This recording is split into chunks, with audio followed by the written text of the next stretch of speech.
All I search for is math. All right. And Cowboys film, you know? Like, we didn't lose. We literally did not lose, okay? It was a what? It was a tie. Okay, but it wasn't a loss. I use math mode, you know? I don't. I use Brave.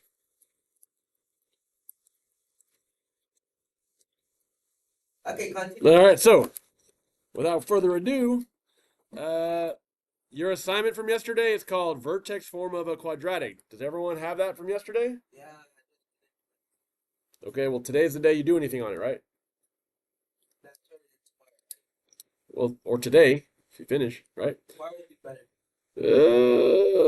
I don't know, because some of y'all don't turn in anything. That's why I updated y'all's grades yesterday, so you feel the weight. All right. Hello. Hello. So, oh, yeah, he hasn't been here in a while. So, like we said, test is Thursday, right? Thursday.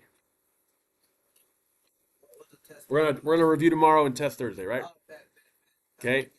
So, like we did on the notes yesterday, we had talked about quadratics in Vertex form, so we could talk about these transformations.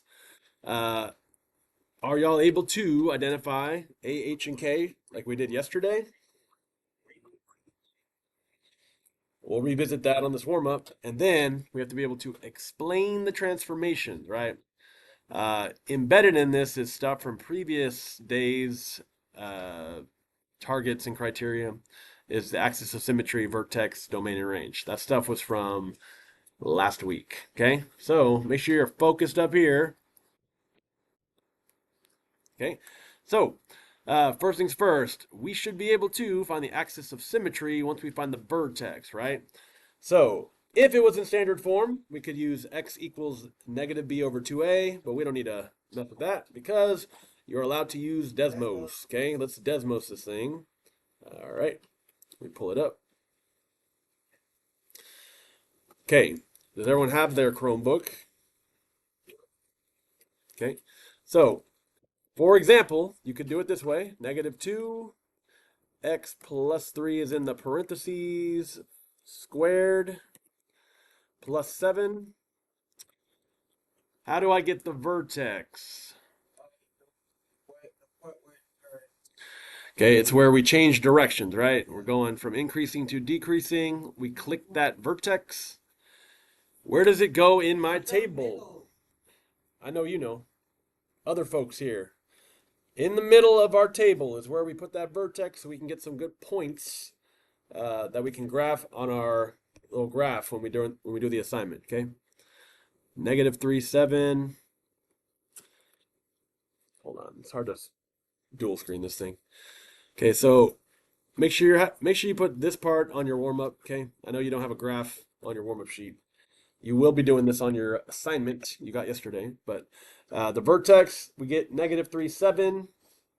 Okay, let's see. What do I always put for my axis of symmetry? the Yeah, X. hold on. Oh, wow. Okay, remember, it's embedded in the word axis, right? X. X is. Get it? X equals X is. Okay. In this in this situation, yes. X is what? So what's the X value of that vertex? Yes, negative 3. Very good. All right. What's another thing we learned about domain? What's the domain of a quadratic?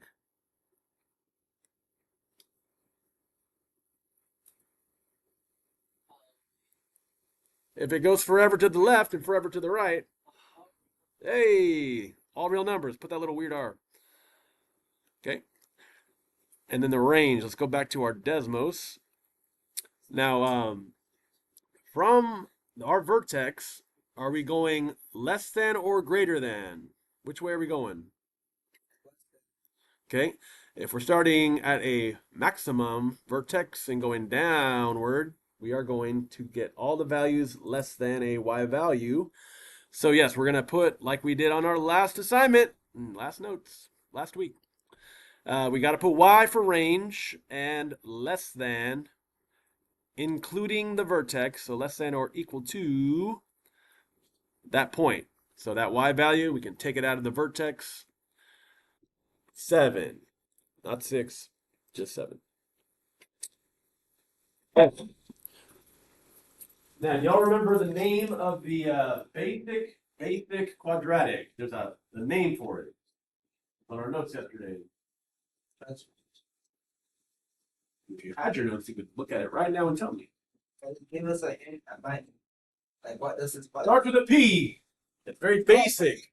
No, but that's a good guess. It is a parabola shape. The most basic parabola is the parent function. Oh yeah.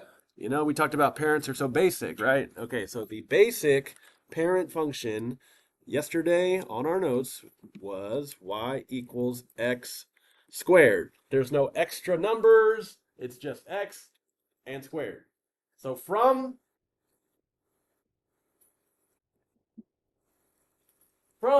the parent to the transformed quadratic, okay, I want to be able to describe it. So this is very important, especially for our swirly swirl stuff, okay, that we're able to describe it and write it when we have this little transformation box, okay? So again, I need you to reference your notes from yesterday. You got great examples, but we're going to do it right here as another example, okay? Who can tell me one transformation they see from this blue parent to that red new function? What changed? Like Okay, so instead of opening up, it's opening down. So it does reflect across something. Okay, and this, again, reference your notes if you forget, but we reflect across which axis? x-axis.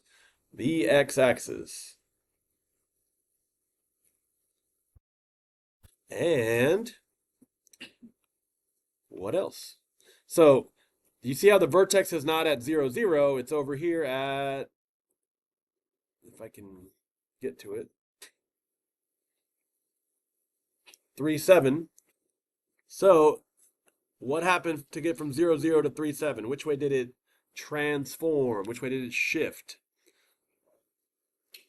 So hold on. Which way did it shift? What do you think? So from here in the blue, from here to the red, from here to here, is that left or right? What do you think? Left, 3, right? And then up or down? Up, 7. So like the vertex kind of tells you the numbers. You're just telling me which direction, right? So we shift or transform left 3 and up 7. Okay. Now that might seem like that's it. Okay. If you're just looking at the graph, but look closely. Does our red one look a little skinnier than the blue one? Okay. Yeah.